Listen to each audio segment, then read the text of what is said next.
to Fanatically Correct. Brought to you by us, fans like you, but mostly us.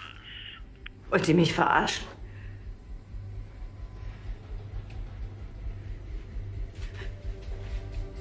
Was soll die Scheiße hier?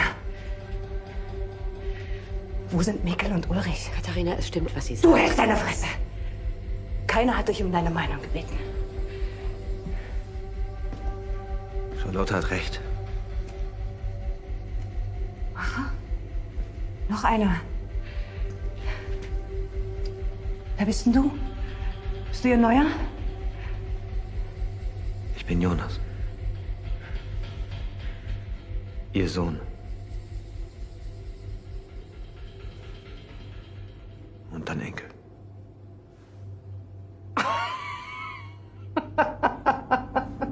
In a dark corner of the world, three men will work together to bring you a podcast like no other.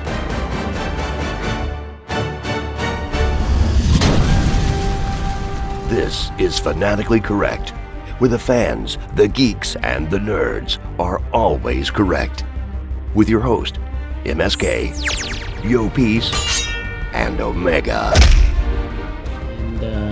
So yeah, Fanatically Correct here. I am your host, Omega. MSK. Yo, peace.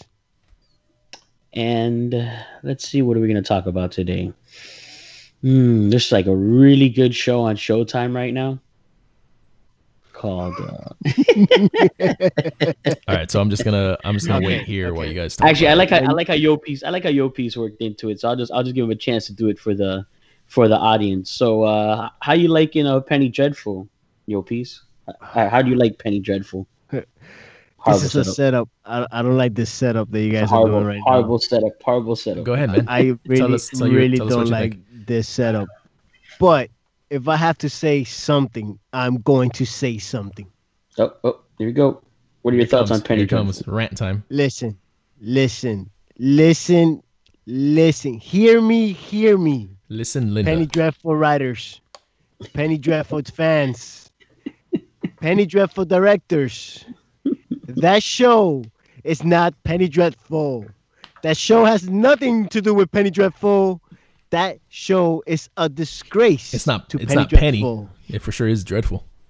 Yeah. It is a dreadful show, and it should just been called Dreadful because it is dreadful. It's Those are the terrible. writers. The writers said, like, yeah, I have a Penny Dreadful. Hold the penny. with a side of extra dreadful. Let me get more dreadful, please.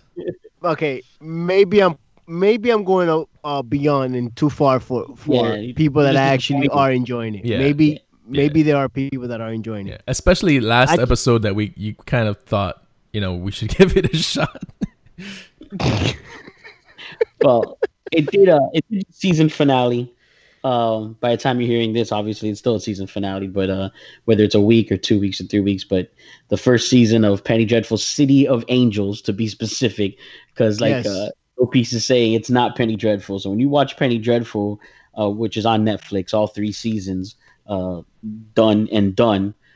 That's basically what it is. This is not City of Angels is not Penny Dreadful. I mean, actually, it should be called not Penny Dreadful, City of Angels. That would be a better title. This way, it's like we're warning you, since we have one actor carry over, some of the writers and some of the creators carrying over, we're warning you in the title of the show, and it's called Not Penny Dreadful, City of Angels. Yeah. So I got to give it to you guys, though. You guys saw the whole season.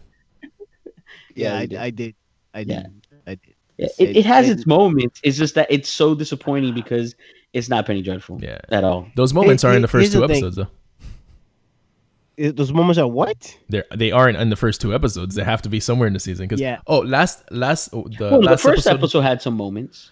Well, last podcast was great. Yeah. The first episode was great, and the last podcast that we did, I said that I was on episode 3. Apparently not. I was on episode 2, and that's where I stopped. And I tried to keep watching that episode today, and I had 5 more minutes left, and I couldn't do it. I couldn't finish it. Yeah, it gets. It's over. It should have just been a completely different show. They shouldn't have mentioned anything about Penny Dreadful. And then if you're, if you know a thing or two, example, like MSK really likes The Leftovers in HBO, which I do too. That's a great show from HBO. Yep. And if you do the research, there's people from Lost involved in this. There's people, from other shows, but they don't say from the creators of Lost, or they don't even say Lost is the Leftover. You know what I mean? Like, that would be horrible if they did. But my point is that it's like they should just call it City of It was a Angels different story. and see if people like it. Yeah. That's simple. Yeah. So I look, I went back and I thought about it, and I really thought about maybe, because in the last episode someone mentioned, I don't know if it was you, MSK. I honestly don't listen to our episode, so I really don't care. But I went back and I started thinking maybe it's because they were trying to do what the horror show does, American Horror, where they do the recycling. It's different storytellings of different situations in the the supernatural world, right? So I thought like a seasonal anthology, right? So I thought maybe that's what they're trying to do with Penny Dreadful, but the problem is just that that's not what Penny Dreadful is, and that's the main concern that I'm having with the writers. If you were thinking about that, you shouldn't have even named the show Penny Dreadful from the beginning, because now you really are screwing up fans, like real fans of Penny Dreadful. And I'm sorry, like I cannot back up this show. Yes, it has its moments, and yes, I enjoy some of the actors, but it got to a point that I don't want to say they were like overacting. I wouldn't say overacting. I'll say that. Yeah, of course. You didn't even see the whole thing. No, I didn't. I saw the first two episodes, like I said, but last episode, Omega said that Natalie Dormer was very good in this series, and I don't really see that. Like, she's okay. She's good because she's playing different type of roles, personas, different characters. Yeah, personas, different characters. So she's good in that sense. The problem that I'm having with her character is just with the writers, mainly because they're not developing this story at all. In fact, the last episode felt rushed, and I have no idea why they rushed it. I have no idea why they felt the necessity to rush the last episode in order to give me a second season. I just don't understand what's going on in their mind. I was actually surprised the way the season actually drags. I was actually shocked that they did so much in the final episode, but to still set up for another season. Like, you know what I mean? Like, they rushed it, but they didn't conclude it. You know, so it's like, what was the point? And I'm not trying to spoil anything for anybody that hasn't seen it, but it's I'm telling you, you're gonna be dragged the whole season to not get an answer and go to another season. This is ridiculous. This is beyond. I can tell you right now, I know MSK. I mean, he already checked out. But if he were to finish the season, he would definitely not watch season 2, because there's a little something in the season finale that that's from another show, which you guys stuck around long enough for, and I know Yopi knows what I'm talking about. But it has a Walking Dead moment, like a total rip-off of a Walking Dead moment. Did it? Oh, Jesus. And I can't say it without spoiling it, because MSK he'll easily figure it out. But I think you can spoil it. I'm not gonna watch it. Knows what I'm talking about. I'm not gonna watch it. At this point, just spoil it, bro. At this point, I'm not gonna watch it. What? Honestly, who's gonna come at us? I want to know what fans are actually going to come at us. You won't know the character, and by the time it happens, you already know what's happening. But I had a feeling, because I actually said it out loud. It was one of those moments, like, the scene is happening, and then I said it out loud. I go, just look at the stars. And they actually said, look at the stars. It was so bad. It was so bad. What? It was so bad. Straight up look at the flowers. I was like, oh my God. Oh, I see what you mean. Put it this way. My wife was like, are they doing this right now? And I was like, yeah, they're doing this. They're gonna do it, and they're gonna do it. They're gonna do that. Yeah, it's bad. It's bad. Yeah, and it was disappointing. And you know what sucks about it is that I'm gonna have to see season 2. Yeah, because I'm hooked. I have to. At this point, you've given me no choice as a fan to check out. I have to finish this. I'm actually surprised with you, because, like, you know me, I still suffer through I suffer and complain while I do it. Walking You Dead. do. You really do. And after Smallville, I don't know how I did it again, but I'm surprised you guys fully were able to check out a Walking Dead like midway, more than midway through. So the fact that you actually feel like you're hooked for a second season actually surprised me. But I don't think they'll get another one. I think season 2 is gonna be their last season. But you know why this is happening with me? This is what's happening. I like the timepiece. I enjoy the timepiece. Which, by the way, we're gonna talk about something really quick about timepieces. But I really enjoy the timepiece. I enjoy some of the actors in it, and I just need to know now what the hell is this show about, because I'm still confused. I still have no idea what the show is about. Really? Okay. So they didn't talk about the whole like I still don't thing? know what the show is going to do. Yeah, what they're leading to. Yeah, I agree. Yeah, I agree. Especially the way they concluded with some of the characters this season of what it looks like they're building to it for the next season. I'm just like same way. I'm like, so then where is this gonna go? Like, yeah, I mean, like, it's so like whatever. Like, and they okay. That's it. Rant over, guys. Rant is over. I can spend a whole 2 hours talking about this, and I'm not going to do this to our listeners. So that's my rant. It's over. I'm done. I don't want to talk about Penny anymore. All right, so we're done with that. So we go on a good show. But a good timepiece is Perry Mason. Yes, I do agree with that. There. I do agree. Yeah, I haven't gotten on it yet, but I'm hearing nothing but good things from these guys. Yeah, I'm hearing nothing but good things from other people whose opinions I trust on. I think what happened to me is that I started these shows at the same time, and I decided to pick one, and I picked the better one because the first 2 episodes of Perry Mason is way better than the first 2 episodes of Penny Dreadful Los Angeles or whatever it's called. First 2 episodes of Perry Mason's are better than the whole episode, the whole season of Penny Dreadful. And you know, and it's funny because I saw episode 2 of Perry Mason earlier today, and I finished watching episode 2, or at least tried to, of Penny Dreadful, and they're both doing a similar storyline. Yes, they are, with one specific character. Only Perry Mason, the actor doesn't seem like well, I guess what all of us are agreeing with. They're not overacting. In Perry Mason, it's like legit. All right, I kind of believe this person is who she is, and it's like I believe in that character, not just an actor. When I'm watching Penny Dreadful, I'm like, all right, she's overacting. That's an actress overacting. So I kind of read that they were shooting at around the same time around the same studio, so that's what inspired the whole connection type of deal. Yeah. Well, I read that they actually use similar. Similar places and the same background actors. Actors were doing the same thing. So that's pretty cool, actually. I thought that's, as an actor, that's pretty cool to go from both shows, and you're still in the 30s, you know, and it's pretty cool. Yeah. But so yeah, my rant is over. I really don't want to get more into this. I swear, guys, I really don't. This isn't going to be that show. We just had to mention it because we were, at least Yopis and I, we did a couple of Instagram stories, and we've been talking about it, and we've been trying to, because we really liked the original Penny Dreadful series. So, we were pretty hyped and excited, like 2 years ago is when they started, giving information and sneak peeks about this new series, and it's just really disappointing. I mean, if the other Penny Dreadful never existed and this was just called City of Angels, maybe it wouldn't be as bad because we'd had nothing to compare it to and nothing to set us up for disappointment. No, because then you'd compare it to the movie, to the Nicolas Cage movie. Totally different City of Angels. From rom-com to whatever this is.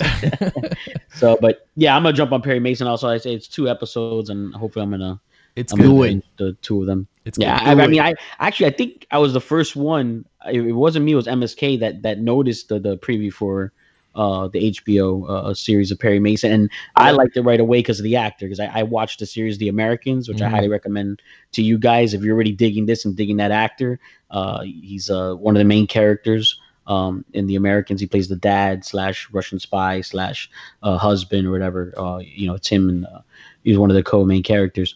But he's excellent in that series. Excellent. So I can already tell, they did good casting. So I'm sure he's doing a great performance, and it's HBO too. They're not, for the most part, HBO shows, quality. they interest HBO, you. it's quality. You It's watch the best it, quality. you're not too disappointed. It is. It's quality. It's quality. And well, Netflix also has good quality, and that's my segue to what we're really going to talk about. The insanity. That is It's insane. It's insane.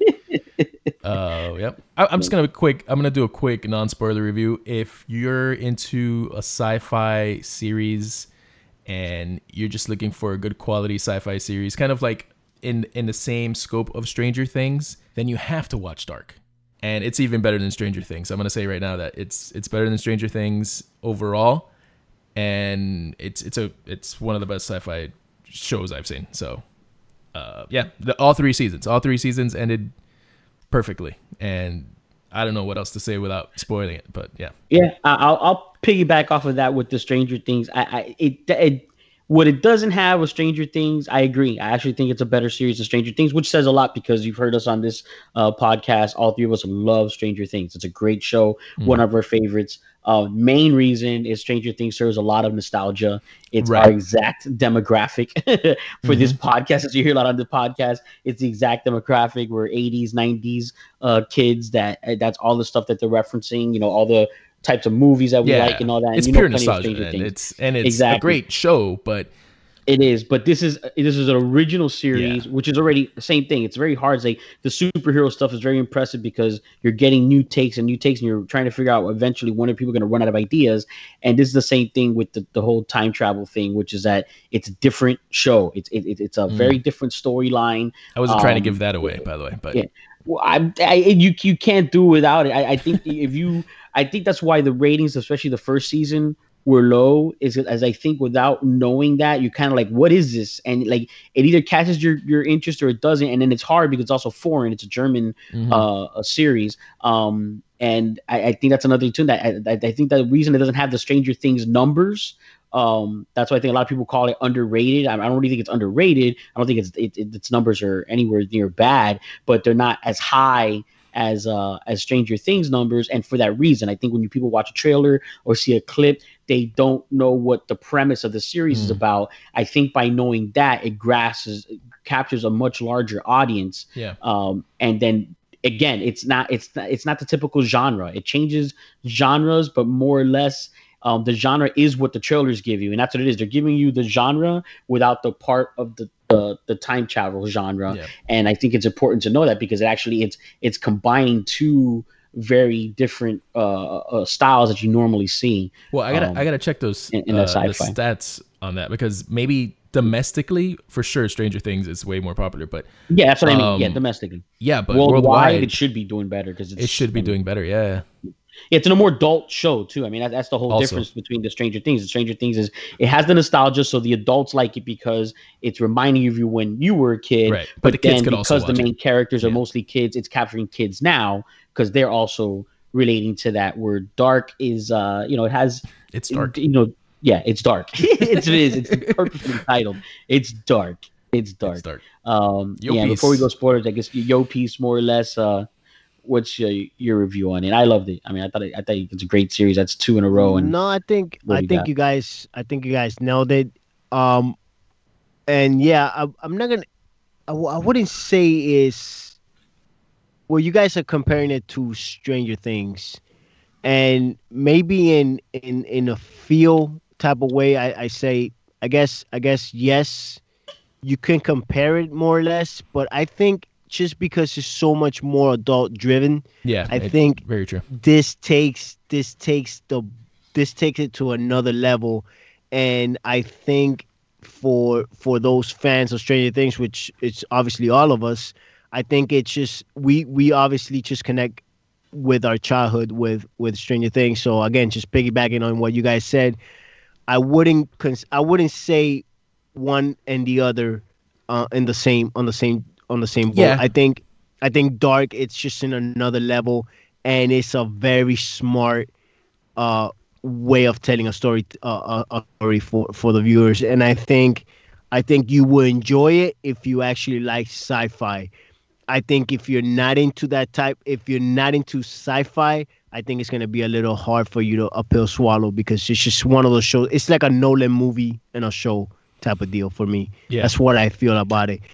It's just not in everybody's cup of tea, and that's why I think it's not getting the popularity. And I think now with this ending, it will pick up some viewers. Yeah, well, I agree. A lot of people always look. I mean, we all the three of us do that. Like just MSK just jumped on Justified from FX. Right. We always try to look for something that's finished, so Yeah. we don't have to get on the hook for that continuous watch. Like Yo Peace and I are both suffering right now. And I don't mean suffering because the show is bad. I mean suffering that we're having to wait with Doom Patrol. Just came back on season 2. They gave you the Right. first 3, and now we're going week to week, and it feels like torture because we're so used to the binge watch now. So yeah, now that it's set, done with 3 seasons, it probably is going to get a big binge watch audience that's like, okay, sweet, here's another show I can just get it out and be done with it, enjoy it like a movie, just like a very long movie that you just commit more time to. And but yeah, I feel the same way. It's going to get an even bigger audience with that being said. And I think a lot more people are talking about it. I don't, not just us. I mean, we've been talking about it since the beginning, but just in general, Yeah. you're seeing on social media and stuff like that, there's more and more people, discovering this show basically. And Mhm. and just to like give you more or less of what's happening. Remember, even Black Mirror. It yeah. took a while for Slow people to start. pick up on Black Mirror. In Yeah. fact, I know people that have picked up Black Mirror just last year, just started Recently, yep. watching Black Mirror, Right. and they're just recently going, "Oh my God, have you seen Black Mirror?" And I'm like, Yep. yeah, Yeah. I've I seen have. Black Mirror." Yep. So I mean, it's just that type of show that sometimes the word of mouth is what's gonna help shows like these. Yeah. I think this one's gonna get pretty big. get now. better. Yeah, I think it's gonna be pretty big now after word of Yeah. mouth. Yeah. I feel the same. So I guess we could start diving into some spoiler free. I guess we'll give the time in the synopsis. So for those of you about to take a break until our the fast forwarding to our necessity, spoiler alert, spoiler alert, spoiler alert, spoiler alert, spoiler alert. We're gonna dive into dark, spoiler free. I mean spoiler full. That voice is back. We're gonna go nuts. And right out the gate, MSK shared a diagram. And again, it's not the diagram.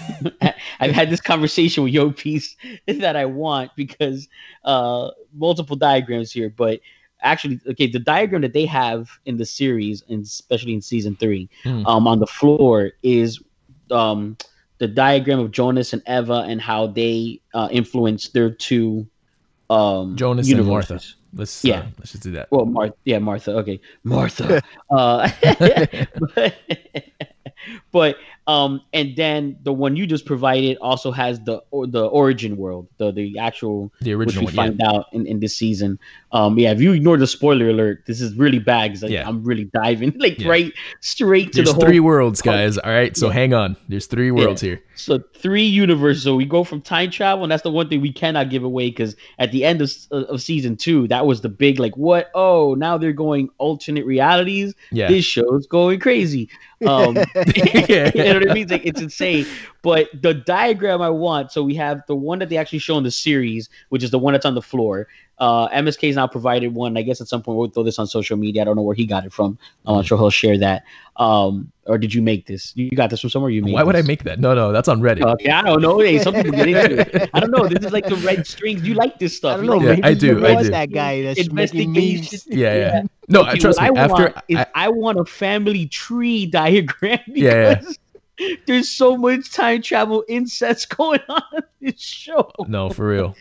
Oh For real. man, it's like and like first you have the Jon Snow and the the Daenerys situation of the nephew and aunt, right? It's not Jonas and Jonas Martha and Martha nephew, right? are aunt and nephew. Yeah. Nephew, yeah. So and now we got. I mean, it's just because then I'm so bad with the names here. In general, I'm bad with names. But there's the other friend whose grandson is the is someone else's father. Like, See, you're already confused. I'm so confused. Someone put it perfectly, and I think it was like MSK is the one who spotted or whatever. That someone put like it's the greatest show to watch where you're confused 90% of the time. 90%, and it is. Yeah. It is. It so is. You're like you're so lost half the time, but you're like so entertained. I think it's like, harder because it is a German show, you know? with the names like we're hard. It's hard to remember these names. So Ulrich, Magnus, Mikael, Jonas. Yeah, it's all over the place. So. Bartos. Well, Bartos is crazy. His storyline is crazy because he ends up with Jonas's half sister, right? Yes. So he ends up with Jonas's half sister. So Hannah she goes to the 50s, meets up with. Oh, this is crazy. Meets up with Regina's father, hooks up, has Jonas's half sister. She lives her life in the future. Right, she time travels back to 1908 or something, gets with Bartos, and then ends up having Hanno and Agnes. Right? Yes. Hanno is Noah, right, from season 1, which is Noah the priest. Yes. Which ends up trying to get. It's crazy. It is. That's what I'm saying. The family tree. That's why they don't. That's why no one has it up there. I don't think they know the family tree anymore. I think they were just throwing so many relationships together. They're like, yeah, we'll just, you know what? We're just gonna do everything by the end, so it doesn't matter. Like, this is really what it is. And then the callbacks are excellent because I think MSK is the one you posted a meme the other day about the woman in the lake. The woman in the lake. I completely forgot about that. Yeah. Yeah, I did too. It was just such a brush thing under the rug, just something for them to talk about. Like, oh yeah, they say there's the body of a lady at the bottom of the lake, and a real clear day you could see whatever. And it's like you just kind of, because at that time it was still giving you, and that's what I was talking about earlier in the spoiler free part. Right. The genres, you almost have like this horror, suspense, mystery genre, which is usually pretty weird with the time travel thing. Usually the time travel goes very sci-fi. So season 1, they were so deep into that part of it. They're like, okay, they're just like, this town is weird and there's rumors and there's dark shit going on. And, for a time, you're like, is it going to be more supernatural? Like, you're starting to think it's going to be ghosts and stuff like that. Yeah, it had like a detective feel in the very beginning of season 1. It's very detective-y, and it focuses on detectives in the first season. That's the whole thing too. Until they focus on Jonas in season 2, and then it just goes really down the rabbit hole with the time travel thing and him being his own personal paradox.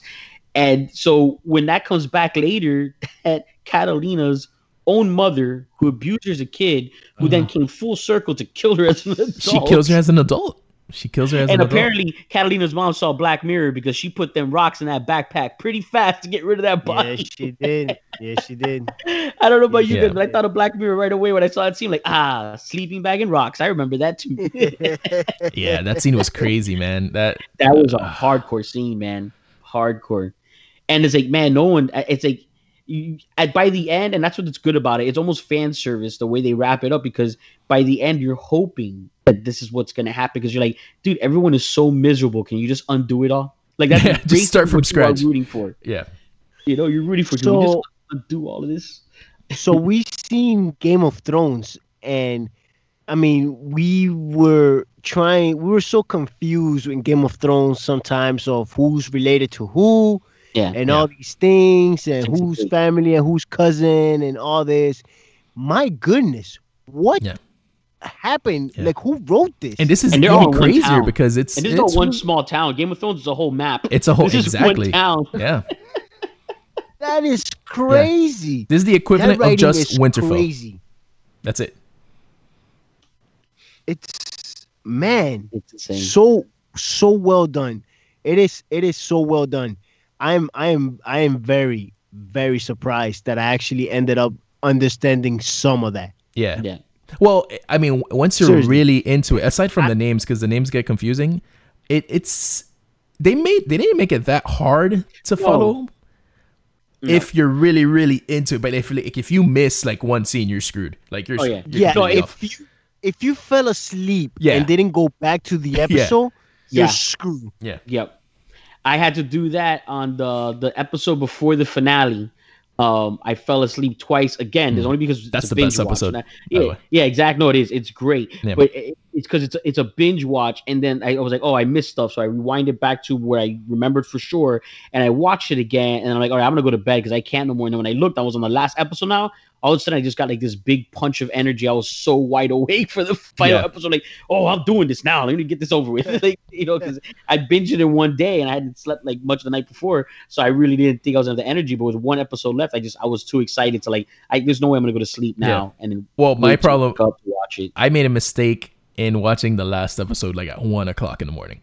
So I watched the last episode. No, that's around the same time I watched it. Yeah, but you watched it on a Saturday, right? Like on a weekend? Yeah, when it came out. Yeah, so technically Sunday morning. Yeah, no, I saw that on a Monday, and I had to wake up for work the next day. So I saw it, and I'm like, okay, I can't go to sleep now. I gotta go on Twitter and Reddit and read like a bunch of like dark things, Oh man, that I don't know, man. That the way it ended was so perfect for every single character. Yes. Yes. No. Great writing. Great writing. They kept along, and it's written. It's like you said about you can't blink for a second. It's totally written, that's what I love about Netflix is that they write their series. At least most of them. I mean, they have a handful that does the one a week thing, and they've tried it before. I think that's pretty much going to be an abandoned concept for them. But overall, this is another one of those shows that is 100% written to be a binge watch.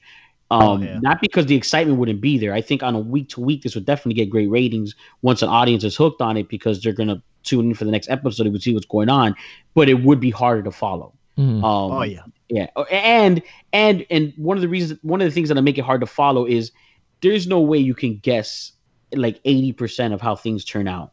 So this would be one of those series that majority of the fan theories would be so way off that you're going to go into every episode so confused of all the other crap that you read. That's not what's happening. You know what I mean? And then you're not like, wait a minute, was that something I read or was that what happened in the last episode? Like it'll be one of those things because it's so far out there and creative. No, it can't. That cannot have been a no week to week basis at all. For sure, I agree 100% on that. No, and one of the things they did too is the way they treat their characters. Yeah, that's like another issue you see with like a show like Game of Thrones. Perfect example. Even Stranger Things, except Stranger Things, same thing. It's written to be a binge watch. When you start to have like favorite characters, that starts to affect the writing because they see, oh, the audience is like this. We don't want to treat them bad. We don't want to dump them early. We don't want, you know what I mean? Like, and then it starts to affect how they treat the characters because now they're getting away from their story and they're starting to try and appease the fans. Where this is a show that obviously was written 3 parts. They had their plan because it worked out too perfectly to not have been. Maybe it was 2 or 3 episodes shy of what they originally planned and a couple things got crammed up, but overall you don't see it at all. And that being said, you don't, I guess, outside of Jonas and Martha, you really can't have much. And that's, again, seasons 2 and 3, because season 1 focused way more on the detective side of things, on what's his name again? Mikkel's father, who's actually ends up, Mikkel's father, which is the detective. Right? That's awesome. Am I wrong? Awesome. That's Ulrich. Yeah.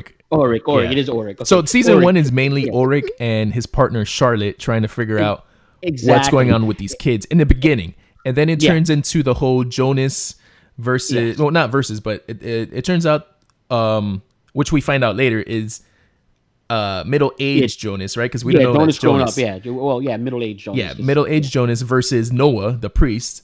So they set those guys up, good guy, bad guy. And, at the end of season 1, the whole twist was that was Jonas the whole time. That's an older version of Jonas.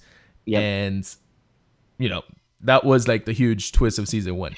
And actually, that's another big twist because like you said about that, and that's what I meant by this. Because even telling people that it has to do with time travel, no matter what, when you see the first season, you get that good versus evil vibe, right? Because they set it up, the supernatural vibe. Yeah, you know what I mean? Of like you said, with the Noah, with the priest versus the older Jonas, which we don't know at the time. So you have this good versus evil vibe, and then even when you see like the tunnel that's original, and we know why because when it was originally built. But you get that too, like it's like, oh, this is like some ancient Greek thing, and like this must be like a portal to hell. Like you really, and because of the tone of the show as well, and the name Dark, you really do get this good versus evil thing going, and slowly but surely through seasons 2 and 3, it's not about any of that. It's about everyone. Yeah, it's about everyone trying to do what's right.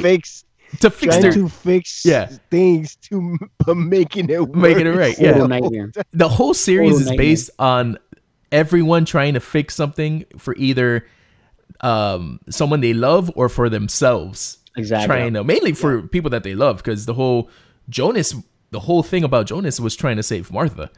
Yeah. The whole entire time. And I mean, and the whole thing with Noah too. I think Noah's character, it was one of the best character developments, because they set him up as the villain in season 1. Yep. Yeah. And by the end of season 3, it's like, nah, He's a man, he complete really another loved manipulated, Elizabeth. pawn. Yeah, he really And loved something Elizabeth, bigger. and he really wanted to find his daughter Charlotte. Charlotte was Yeah, in the that's all it 70s, was. Yeah.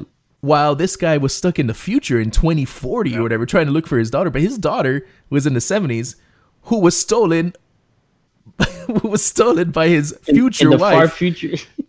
to make sure that had to happen. It's insane. It's insane.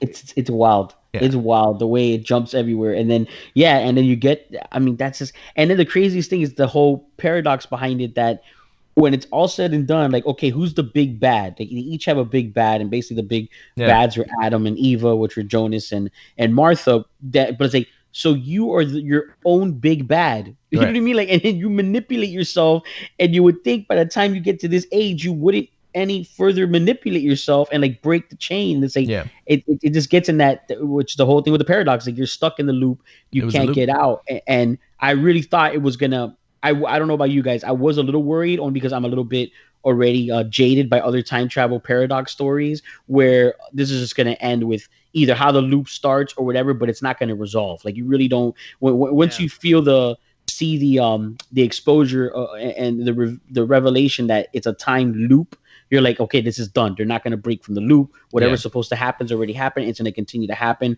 There's nothing to be done. The only thing that changes is that it's not a time loop only affecting one reality. It's affecting two now. Yeah. And then when you get the origin one, I'm like, wait a minute, there's hope. I'm actually going to, they might fix this. And I think that's why they had to do it. That's why they couldn't do it.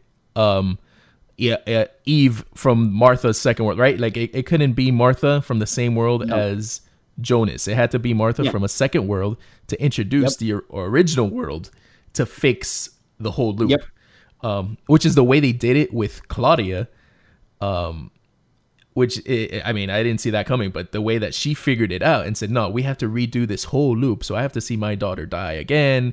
And just to make sure that we get Jonas and Martha where they need to be. We plug them at the right time. Yeah. We plug them at the right time so they don't affect their loops, but are able to go and infiltrate the origin loop that then caused everything to happen. Yeah. Which is very good. Which is very clever.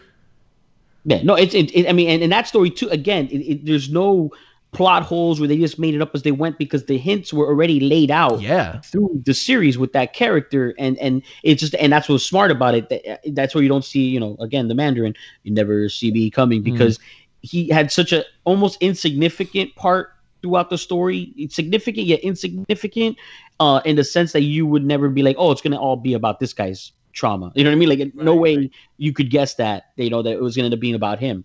The clockmaker.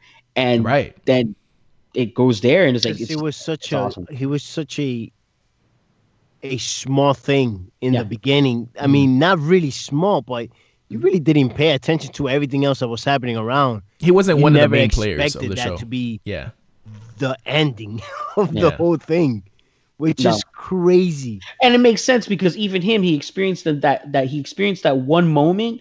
And that was it. It was, from what he thought, a failed attempt at and he wasn't even trying to do time travel. Again, it went back to the supernatural. It's so scientific, but he was actually trying to bring someone back from the dead and within time travel, like just pluck someone out at a moment. And he just basically saw it as a failed attempt that didn't work out. And then his life was changed, because then he receives what's her name? We just finished talking about Claudia, the little girl that he has to raise. So that changes his life. So his story. No, that's Charlotte that he has to raise. Charlotte. That's what I meant to Charlotte. Claudia is the detective. Charlotte. See what I mean? He's already lost. Charlotte is the detective that G.H. Tannhaus has to raise as his granddaughter. Exactly. Yeah. So, but what happens to him is that he ends up, that changes his life. So he's basically out of the loop after that. He's no longer really affecting things other than raising his, daughter, adopted daughter, yeah. more or less, or granddaughters. The way I guess he felt, because he had lost a granddaughter to the car accident, so I guess he saw her more like a granddaughter than a daughter. But nonetheless, that's it. He didn't have really a significant part in any of the other stuff going on, other than facilitating the device to middle-aged Jonas to time travel with, and to Noah. So he was like a very much a side character. Yeah. To then, when you wrap it up, no main character. It's actually his. Yeah. His, well, in season one, in season one, he was a main. I would say season 2, he wasn't a main character. But in season 1, he, like you said, he's the one that provided Jonas with the time travel thing. He's also the one that received the cell phone from Ulrich, which made him start to think about time travel. Yes, because Ulrich took the cell phone to the 50s, and he's like, "What the hell is this?" And that's when he started researching about all that stuff, and made it possible. It's crazy. But what's crazy? That's crazy in itself. That he became kind of a side character, and they brought him back into season 3. Also, how Claudia, how she figured out how Regina was not connected at all to Martha and Jonas through blood, right? And that's how she figured out she would live in the original timeline, because she knows if Martha never existed and Jonas never existed, Regina would still live. Her daughter, which is the one that died from cancer, she would still live in the original timeline. Like, she wouldn't be affected. Yeah, and that's why she. Okay, so you're enlightened. That does make sense. What she understood about that. Yeah, because she's one of the few characters that is mostly unscathed by the paradoxes. Yeah. So that is and I gotta tell you, what was episode? I said episode 5. I think for me it was like the most impactful. I mean, it's right at the midpoint too. I mean, it's just after it's on the latter half, because so much happened in the last like 15 minutes of that episode. Starting out with, I mean, actually the last like 25 minutes, but it's like that trailer scene. Let me tell you now, there's not too many scenes I've seen like that in a while, which is like the knife fight scene in Saving Private Ryan, Patricia Arquette and James Gandolfini in True Romance. These like fight for survival type situations. That scene was really sad. That trailer scene was just like, I mean, it just felt, you know what it reminded you guys see that movie The Road with from Lord of the Rings, Viggo Mortensen. With Viggo Mortensen and the kid, and it's like on a post-apocalyptic future. That's also a sad movie, but it's good. It's a great movie. But it reminded me a lot of that movie, because we're going into that, again, post-apocalyptic, nuclear explosion world where it's humans surviving, and then you get to like the dirty part of other things that humans do besides survive for food. And it was just a hard watch, because you're like, where is this going? And then it just gets even more heartbreaking, because it's like, you already know what's going to happen. Her father is trying everything he can, but he's not exactly a tough guy. You know what I mean? And these aren't, and that's the thing. It's so real, because they're not doing the John Wick thing or the action movie thing. These are not guys that have technical fighting skills and things like that. So it's just very raw and very real. And then she gets in that too, and you're like, and after that I was like, wow, okay, that was rough. And then I move into Catalina with her mom by the lake. I'm like, okay, this is not getting, and again, dark. Like it's not getting a title any nicer. show. It's a warning. It's so dark. Because then after that, and then Jonas gets popped. He gets by popped. the current Martha. Like, I'm like, what did I just watch? By the time the episode ended, like, what did I just watch? And I think that's the one that you took a breather on before you finished it the next day. I took a 2-day breather.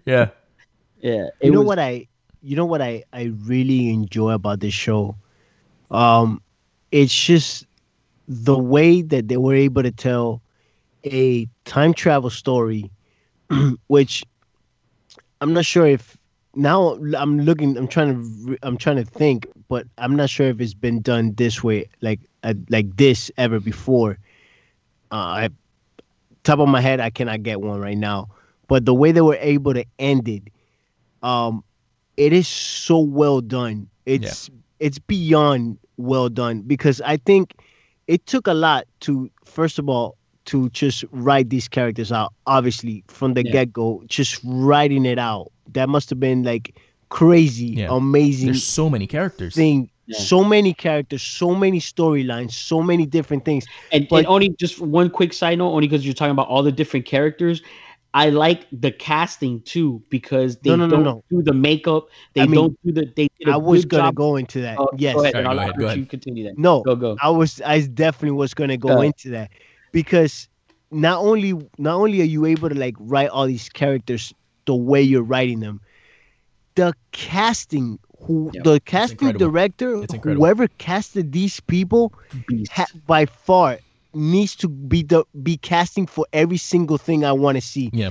This person was able to find kids, adults, young kids, like all types of timelines, and they look similar with no, like you said, no makeup, no nothing, straight up people that just looked alike, and they were able to be good actors. On top of that, it's insane because they had to act. No, and then the writing flowed with it because they give you, like, for example, if you look at a yearbook picture of Scarlett Johansson, and yearbook in high school, and look at her now, it's a bit of a leap. You can tell it's the same person, but there's a bit of a leap. If you look at Scarlett Johansson, only 5 years out of high school, probably looks almost exactly like the yearbook picture. Right. So the whole thing with the 33 years at a time, especially for seasons 1 and 2, allowed these big jumps to be like, man, that looks like the person who's aged. Yeah. And it also allows you to understand why someone wouldn't recognize her own son grown up, because the age difference is enough. Plus they explained that gap too. There was no plot hole there. He disappeared for a while when he was a little kid and then came back to town under the new name, being raised by his foster mother who knew the truth and all that. But they do a good job of explaining the time jump. They make the rules to their time travel that big of a leap in years to give space between the actors. And then in season 3, by the time they filled season 3, the actor who plays Jonas is older. The actress who played Martha is older. So, and now they started bringing them closer together to like, okay, now we'll just do a 2-year jump here, a 5-year jump here, a 6-year jump here instead of just the 33 years, because now the younger actors that they're using more are more aged.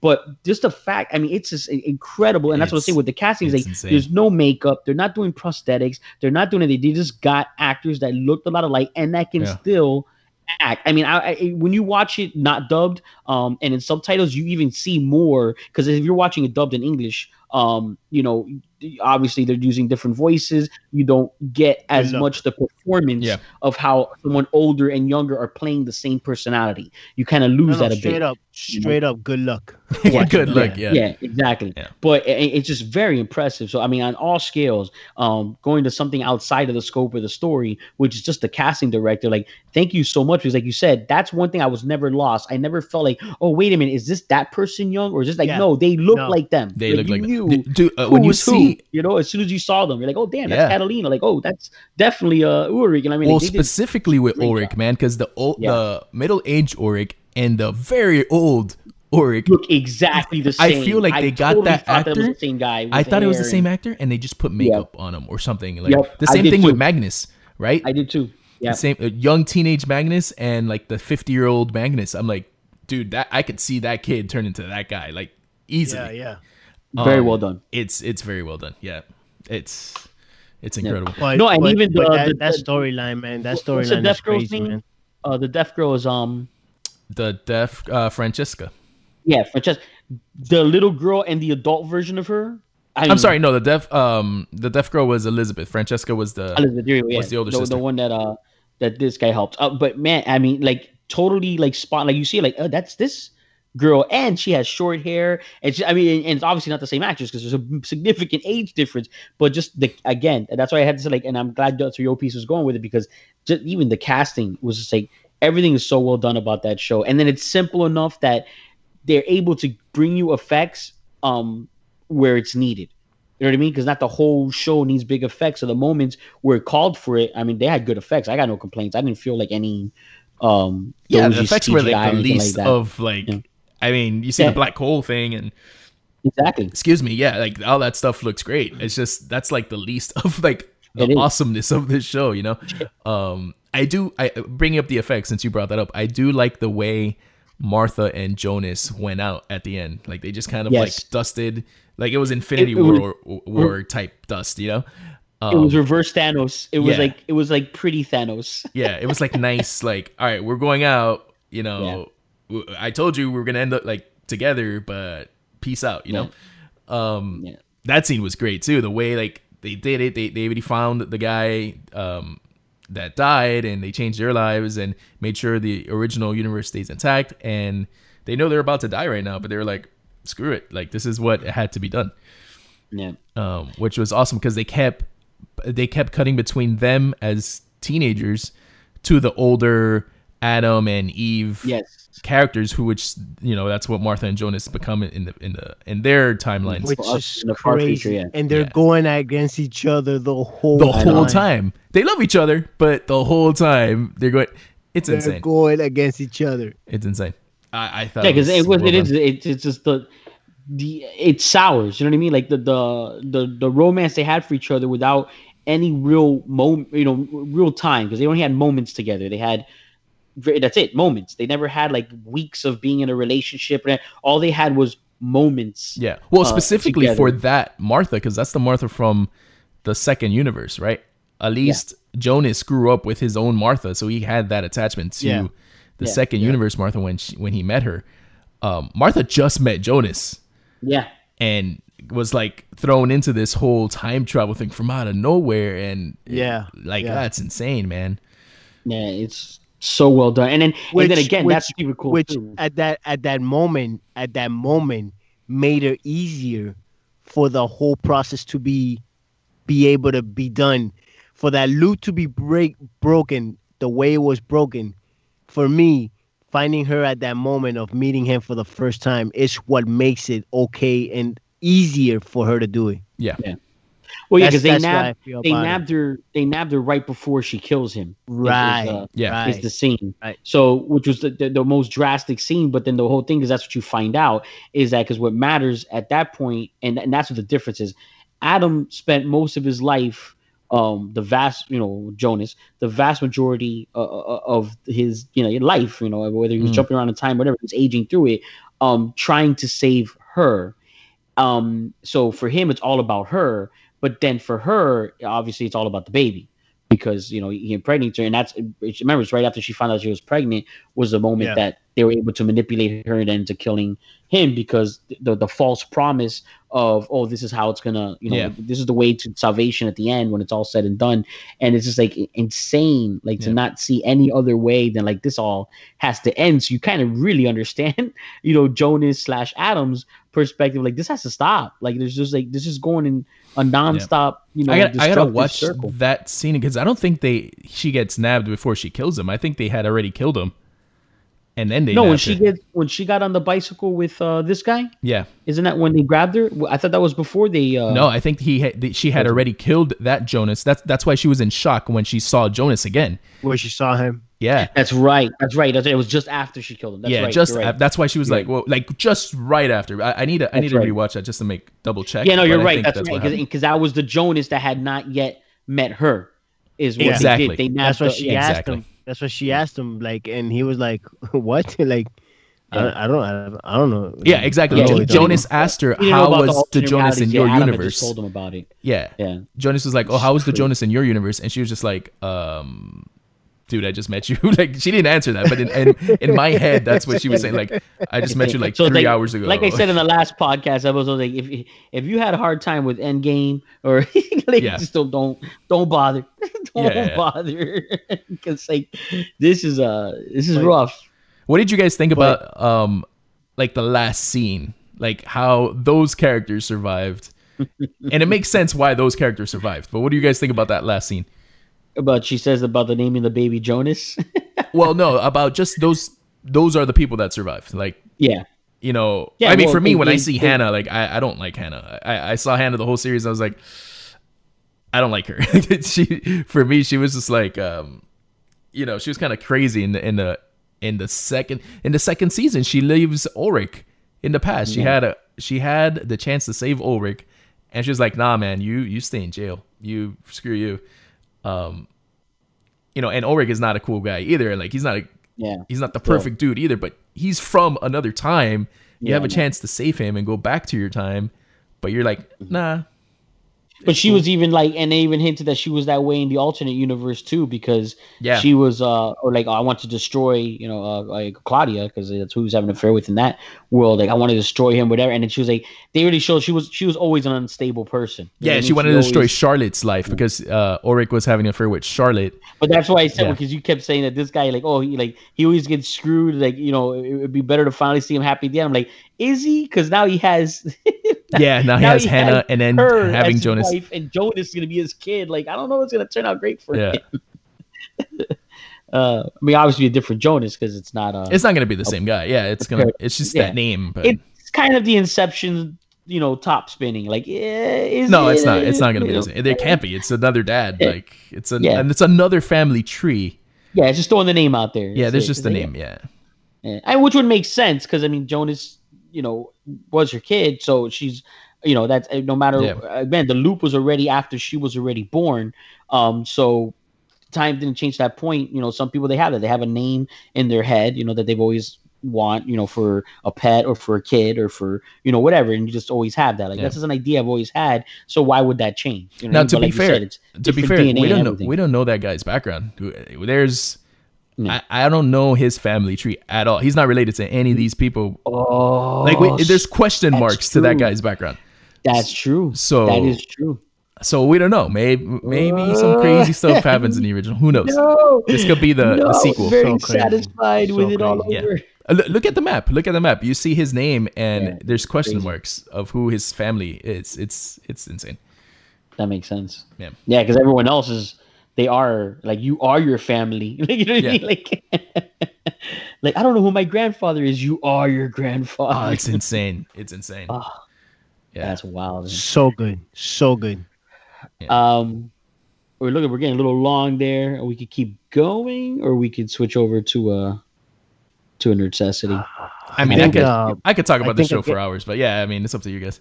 Yeah, I think we need to just call it. I mean, most of the people have probably seen the show that are listening still now, so it was just a fun watch, and I think we should just maybe rewatch it. If anything, just rewatch it now. I'm definitely gonna rewatch straight up like 1, 2, and 3, and just like hopefully you catch more this time around.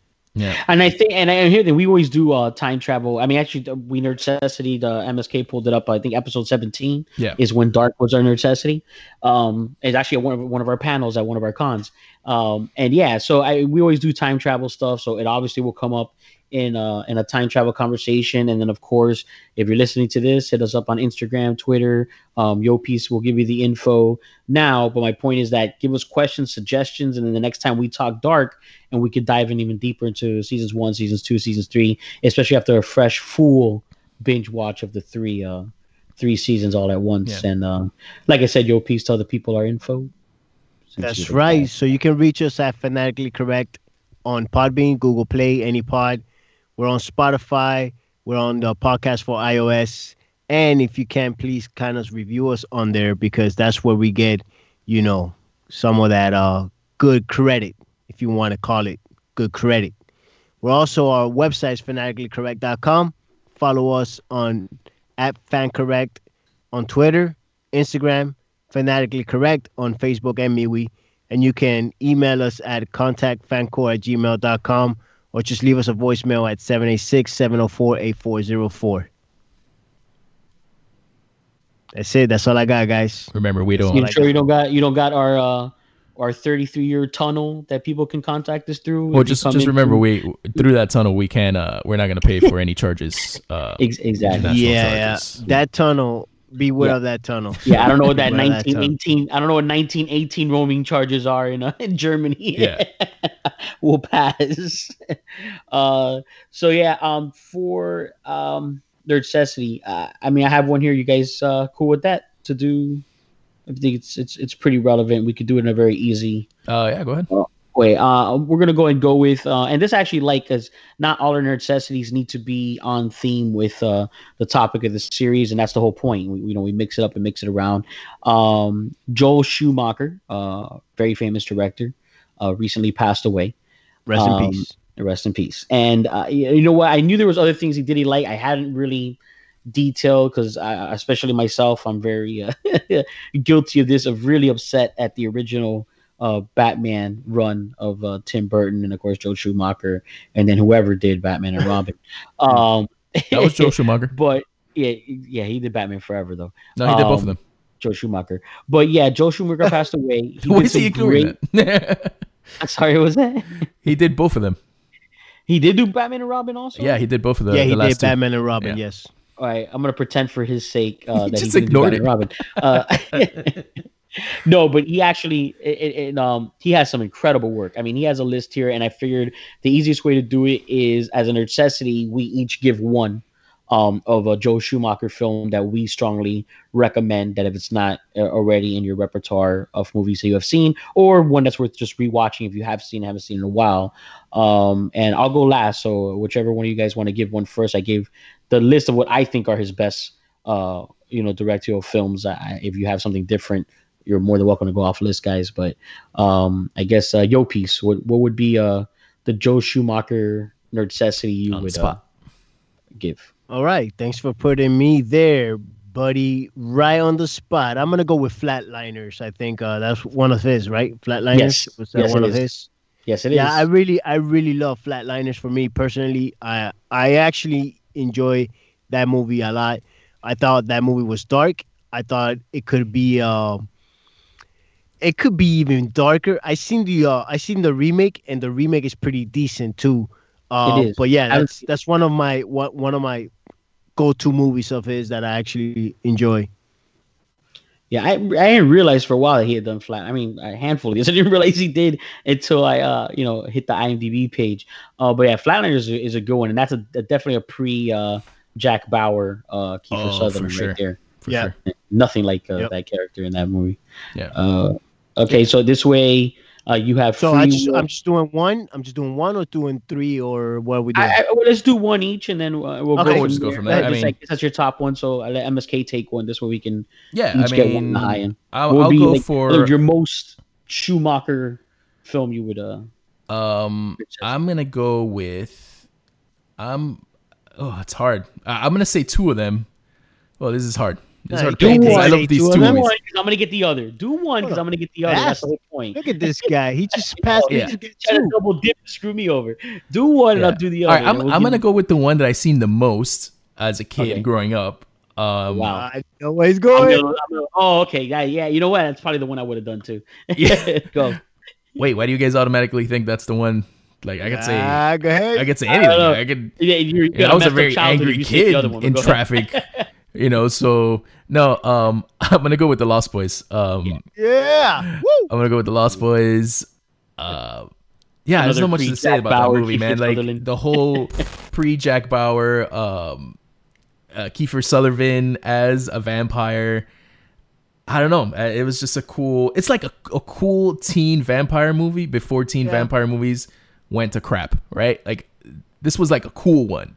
Yeah. Right. There's some cheesy stuff in there with the massive. There's a lot of massive cheesy stuff, with the two Corys and but I mean, come on, you gotta watch that movie, man. The Lost Boys was great growing up. That was just a fun movie to watch. It was. But yeah, I mean, you go ahead, Omega. You could take my favorite adult movie from him. Omega? What just happened? Did he get another blackout? Is he not there? Oh my God! Did he get another blackout? Oh God! All right, so I'm gonna go with Falling Down. Right, that's my second pick. You bastard! That's my second pick because, and I'm gonna keep doing this. I don't care. The way Michael Douglas, he kills it. He kills it in that movie, man. The way his anger, like. Him being I think he goes to like a McDonald's or something, and he's like super pissed. And I can't believe you're taking. No, I mean those are my two favorite Joe Schumacher movies, so I'm just gonna go with those. Man, those two movies are. I cannot believe you actually took that movie away from him. Listen, he could go with Batman and Robin if he wants. Okay, he could do that, or did you know? We should name all the movies and just leave Batman and Robin. Listen, I'm just gonna go through the line since we already did ours. He could take Batman or Robin. He could take A Time to Kill, which was also good. A Time to Kill. 8 millimeter. Also very good. Yep. I did not know he did the number 23 with Jim Carrey. Yeah, I don't think I've seen that movie, to be honest with you, man. It's okay. I don't think I've seen that movie too. I'm not even kidding. I really don't think. You know what? He did a phone booth. Phone booth. Yeah, another Kiefer. We worked with Kiefer a lot. Yeah. Yeah. Because he was the guy in the phone talking to Colin he was a voice. Yeah.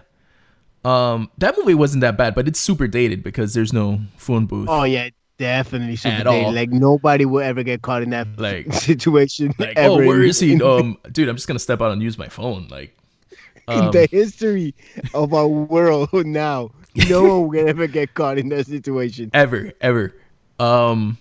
Yeah, but the phone booth was okay.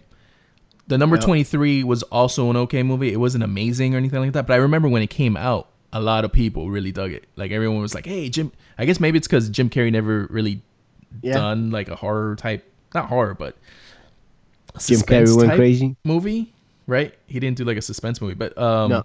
I'm back. Yeah, The Lost Boys definitely. Oh, you're back. He's such a dick. Nah, he messed my thing. Yeah, so The Lost Boys. I'm gonna go with The Lost Boys. Cool vampire. I don't know where you left off, but the cool teen vampire feel before all the Twilight stuff happened. This was it, and they were like legit vampires, like with the teeth, and it was very like rock and roll to me. So it was cool. Yeah. It had obviously had the two Coreys. Who was this guy? Jason Patrick, right? I think his name is Jason Patrick. Yeah, that was Jason Michael. He's awesome. Yeah, he's awesome in it. Michael. And what I was saying is like you said before the Twilight stuff. I think not the Twilight stuff. This more invoked and inspired like the Buffy, the Supernaturals, the cool vampire stuff. Yeah. Is what comes out of that. And yeah, it's great story, great, especially 80s. I mean, that's another one of those that movies. inspired Twilight too. Unfortunately, I mean, it did itch because it has the whole story of the love affair and the romance of but only in the 80s, right? But in the 80s, it was extra cool.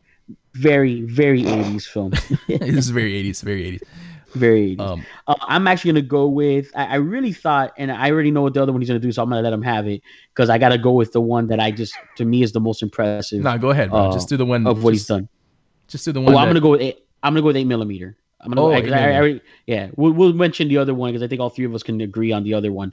But I'm gonna go with 8 millimeter, which is with Nicolas Cage and James Gandolfini, and I mean it's got an all-star cast. Yeah. Joaquin Phoenix is incredible in that movie. I didn't know he did that movie. To be honest, I didn't know Joel Schumacher did that movie. I didn't either until I checked his stuff, and I was like, "What he did?" And I mean, all the other ones he has here. I mean, I was actually surprised by it because I can't get Batman Forever out of my head. But a lot of that movie had a lot of great cast though. Great cast, great scenes. I mean, it's got some dark stuff in it. Yeah. One of Nicolas Cage's best. I mean, honestly, performances and films is 8 millimeter, and for sure. It goes to show that Schumacher actually had quite a very eclectic and wide range of directorial styles from film to film because his movies don't like that's the whole point of that. Like I watch 8 millimeter, I don't know he did Lost Boys based on that or Flatliners based on that. A Time to Kill based on that. Phone Booth, based on that. It's apparently pretty he also did Seal. He did a Kiss from a Rose, the first. Yeah, the music video. Yeah. I saw that too. He actually made that a hit. Coming back to Batman for before we bring up the last one, before we bring up the last Schumacher movie, I just got this is crazy because this Zack Snyder cut crap is affecting all kinds of things. Apparently, there is the rumors, and they're very strong rumors, and it's probably going to happen because now that he's passed away, that there is a 2.5 hour original cut of Batman Forever. Stop it. That was completely dumbed down, and then they did a bunch of reshoots to make it more kid friendly, so they could sell Happy Meals and Taco Bell cups. Batman Forever or Batman and Robin? No, Batman Forever actually. Okay. The Two-Face Riddler one. Yeah, so not the Bane, Mr. Freeze, not the really bad one, just the bad one. Yeah, exactly. Okay. But apparently there's a much because the original script that I think Tim Burton had going. He was supposed to introduce Robin and Batman Returns, and they never did that.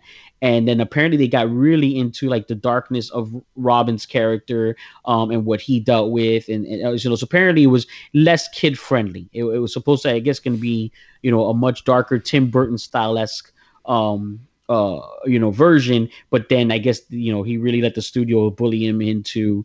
I mean, we'll see. We'd have to see what it is. You know what I mean? At least that's the rumors that are coming now, that there's just like the Zack Snyder cut, a much better cut of Batman Forever, and I have a feeling we're gonna get to see it, because especially that he's passed away. They're obviously gonna pay him homage in some way, and cash in on it as well. Yeah. Warner Brothers. It's still gonna be better than Justice League. I'm just gonna throw it out there. I'm pretty sure. Just as pure comedy, it's gonna be better as Justice League.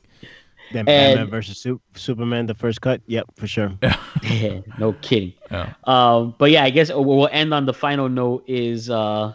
I'll let MSK go ahead and take it, because this is a movie that he also likes a lot from Schumacher. That same thing, nothing like all the other stuff on his repertoire. That movie is great though. That movie is great. The one that we're about to talk about. What? Yes, the one we're about to talk about. All right, that movie is great. Shoot, I'll let MSK start it. Go. Yeah, no, because I know what he's gonna do. He's gonna do something that is not even the one that we're gonna talk about. Go ahead. What do you if he says St. Elmo's Fire, I'm gonna disconnect again. Well, St. Elmo's Fire is a good movie. It is a good movie. It's like the college version of The Breakfast Club. But it's not the movie we're talking about. Right? But I'm just saying it's a good movie. But no, I'm not going to do that. So yeah, 2004, Phantom of the Opera.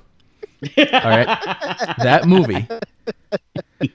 No, it's Falling Down, man, for sure. Falling Down. Of course, man. Michael Douglas. Yeah. Oh, man. Which, just a side note on that, there's a movie coming out with Russell Crowe. That's totally falling down. It's what it is. Oh, is it? I'm sure they had to update. They have to update that story, I guess. I don't know, man. That movie still holds up. Up for me.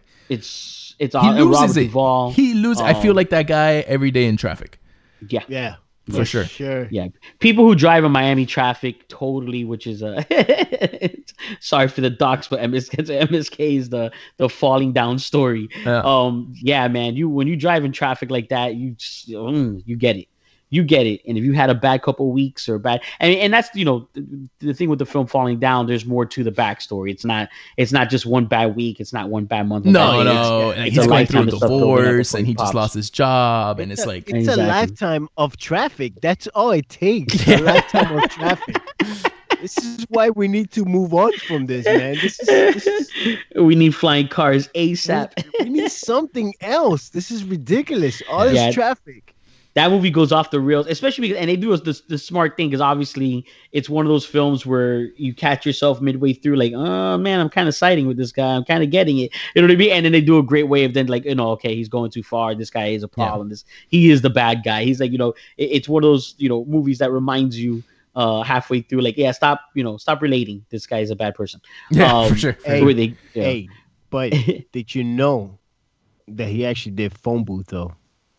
Yes, he did also do Phone Booth with Colin Farrell, your favorite actor. And yeah. Did you know that? Yeah. Huh? I didn't, again, before sadly I gotta acknowledge it happens. It happens, man. I was totally the tank against him. I knew about Lost Boys, and then I felt what? From Lost Boys to Batman Forever was and actually no, you know what? A Time to Kill is an excellent film. That's one with Samuel Jackson, Matthew McConaughey. That is a very I did remember that was him right away after he passed. I'm like, you know what? Did you know that he did the number 23 movies? also? And then when I went in there, I was like, oh man, this guy's done a lot. He was just not that type of flashy director type of deal. Yeah. Like, like you said before, his movies were so different that obviously he didn't leave one of those, oh man, he always had this sci-fi down. It's just he was just able to explore his craft, and he did well with it, man. No, and he had as a director, he has a chameleon fingerprint, because Tarantino movies, like even Spielberg does a big array of different films, but you can still tell they're Spielberg. Like, you know what I mean? You feel when it's a Spielberg production or directorial film. But I look at this list, I'm like, man, I really could easily say that each one of these movies was a different director, easily. Yep, easily, and believe that. Mm-hmm. Bad Company. Mm-hmm. That's right. Yeah, with Chris Rock, right? Chris Rock, yeah. And Anthony Hopkins. Yeah, Anthony Hopkins. That's another good one. Yeah. He had good movies, man. He had some good movies. I mean, he's always going to be remembered as the guy that ruined Batman, right? Yeah, because those movies are terrible. Unfortunately, yeah. But I mean, you know, he has other good movies, man. And I will say that Val Kilmer was not a terrible. Look, I'll put it this way. It ruined Batman, but I'm gonna be honest with you. It was colorful enough for the kids growing up in that time. For that demographic, I remember not hating Batman. I'm not gonna say it ruined Batman. Yeah. No. I can tell you that nowadays, the things that we're getting could be ruining Batman for me. Yeah. So I'm not gonna say he ruined Batman. I just say it just went on a different route, and it got very colorful, and the kids enjoyed it.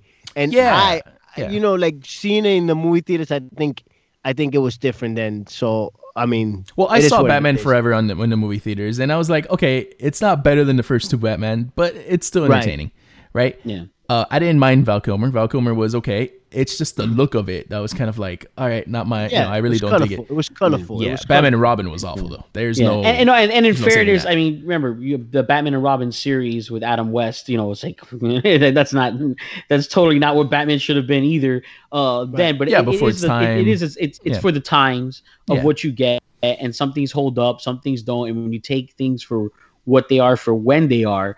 And I think that's why we're so much more critical now, especially of superhero films, because right now superhero films are hot. Superhero television shows are hot. Everyone's doing them, and most people are doing them very well. So when they're bad, we kind of don't have any patience for them, because now they don't have the excuse of not having actors willing to do it, not having the budget, not like a lot of excuses are gone. So when people make bad superhero movie, you know, and you know, some people are willing to rip on it themselves. Look at Ryan Reynolds, how much they rip into Green Lantern all the time, and he gets it. He's, you know, and you know, might return. Origins. Yeah, he gets it. You know, you have to bring it nowadays. You have to bring it. Like whether it's a superhero or not, like you have to bring your A game into the scripts, because like you might be selling tickets, and you might have a franchise, and people you may get a fan base, but I'm telling you, like if you don't bring it, it's hard for you to work in the industry. No, and it's always the same problem. It's like now after HBO starts doing all these video game shows and movies that they're gonna do, it's gonna be the same thing with video game. Finally, it'll be the same thing with video game movies and shows, because once it's brought correctly, you start going, listen, the standard, which should always be, and I think that's where we're all critical as superhero fans, like if you read comic books or watch some of these animated series, at bare minimum, just do that in live action and you win. So when you deviate from the comic book or animated series and do your own thing, then it better be good. Yeah. Because why deviate when all you got to do is live action that, and we'll be happy. Yep. Fans will be happy because it's great material. And that's what you're doing, is capturing a new audience, because not everyone reads comic books, but now they're going to go see a live action. They'll be like sold. Yeah. So, you know, a lot of, you know, things have done that the right way. Again, we don't know. Maybe we see that 2.5 hour cut and he's vindicated. But hey, you know, so now let's move on. This is it. Are we going to? I think we're done. We're set to go. So we'll end it on that. Joel Schumacher was a great director. I mean, he has an incredible body of work. Every director has some doozies. Well, maybe not Christopher Nolan. But you know, it is what it is. And to us. I mean, everybody else, people actually do hate Christopher Nolan. Man of Steel. No idea how. Yeah, a lot of people, even though he's not the director of Man of Steel, but a lot of people hate Dark Knight Rises is the one I hear a lot. Yeah, that's true too. Yeah. Which that's my least favorite Nolan film. I don't dislike it. I love it, but it's probably my least favorite. I will say that, and I really like that movie. So I mean, we'll do a Nolan episode. That's we'll do an episode. Great way to end. Great way to end. We'll definitely with Tenet eventually coming out. We'll eventually do a like we did with Tarantino. We'll do a Nolan watch and we'll break it down. We'll do our next podcast in like 3 months. All right, cool. Let everybody know when we're coming back. I like it. I like it. I like where you're. When is Tenet coming out? 3 months, right? I like where your mind is at. I didn't say the next episode. I said we would do a episode. I like where your mind is at. It's a smart move, Yobi. It's a smart move. Take a little break. I like where your head is at. I said a episode. I'd say the next episode. Because we're gonna need some time to do the homework. I mean, I know MSK watches Nolan movies like every week, anyways. It's every year I do a Nolan binge. You just do it every year to do it every year. Or you do it for every time he releases a movie. In the beginning, I used to do it every time he releases a movie, but now it's taking a little longer for him to release a movie. I just do it every year now. So like the last 2 years. So you're ready. So you're ready for the next since one Dunkirk, right? Dunkirk was his last movie like 3 years ago. Yeah. I still watch his movies. A beast. So I gotta rewatch Dunkirk. yeah, I have to rewatch that. Yeah, especially after watching 1917. I kind of like want to watch them, one after the other. You guys should wanna rewatch watch it like at the his same movies. time. Yeah, one on one screen. Oh my god! I was like, I'll go into seizures. Watch one on my phone and the other one on my TV. Well, that's then what I want to swap do with back and Dunkirk forth. and what's the Churchill movie? That's what I want to do because it's the same. Gary Oldman. Huh? With Gary Oldman. With Gary Oldman, yeah, because it's the same. It's the same time period. It's dealing with the same thing, Yeah. Smart. So it'd be cool to watch that. But so yeah, that'll wrap up. Watch Dark. Watch some Joel Schumacher films, not Batman Forever or Batman and Robin. But definitely Lost Boys, Flatliners, 8mm. Don't watch Penny Dreadful. Don't watch City Penny of Dreadful, yeah. Angels. And if you're gonna watch it, Pennies, just give up after second episode.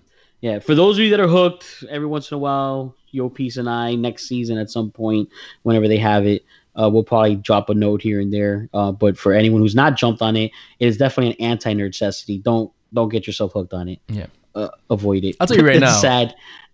I'll tell you right now, sad. you guys are the only ones that I know that's ever seen, not ever, but this season of Penny Dreadful Los Angeles. You guys are the only people I know that are watching it. Well, that's comforting.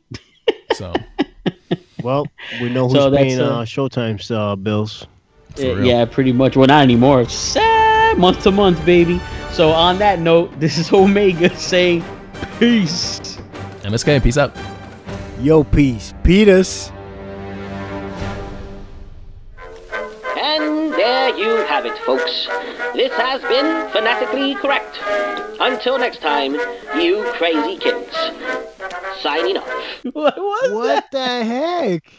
I was like, yeah, of course you're going to go now. Now you want to go. Okay. Now that? you was want to leave. hilarious. Oh, that's right. fantastic. Let's leave right now. Oh man. Jesus.